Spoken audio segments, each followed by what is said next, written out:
occurrence.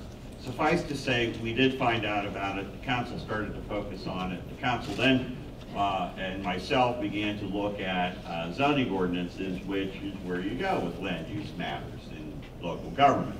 Zoning is reserved strictly to municipalities. It is not federal, county, or state. There's no play in that. It's all local. When we modeled out the legislation, any kind of response we would find in zoning that would be appropriate, we found that it wasn't going to work. You're going to get fracked, and this doesn't make sense. We then moved to a rights ban bill, which was being shopped by Community Environmental Legal Defense Fund, CELDF. When I read the bill, it's bold, it's ballsy, it's, some people would say radical.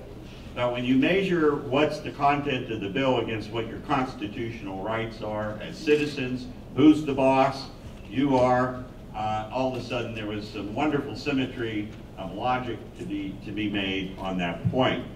I introduced the bill in 2010 of August, and by November 16th, after a series of special sessions of council with recognized experts in law, constitutional law scholars, people that had expertise in the gas business side, public health officials, and so on and so forth.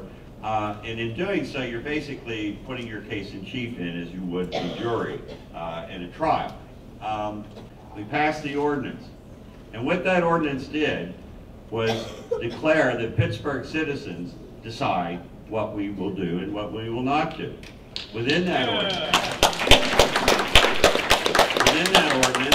there's parts of that were rather, I guess, pushy.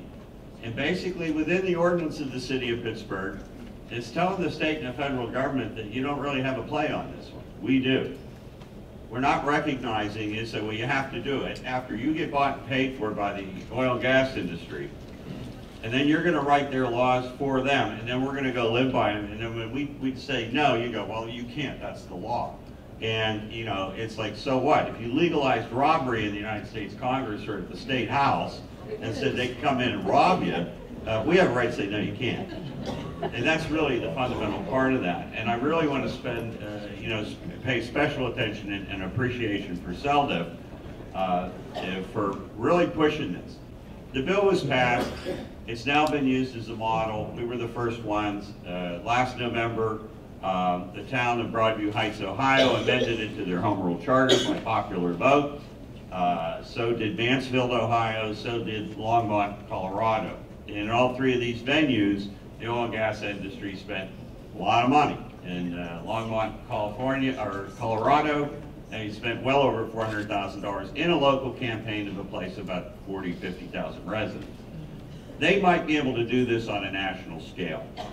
It's broader, it's diverse, or whatever. But what I see from a logistical, how you fight this war, is it can't really move things well at the local level.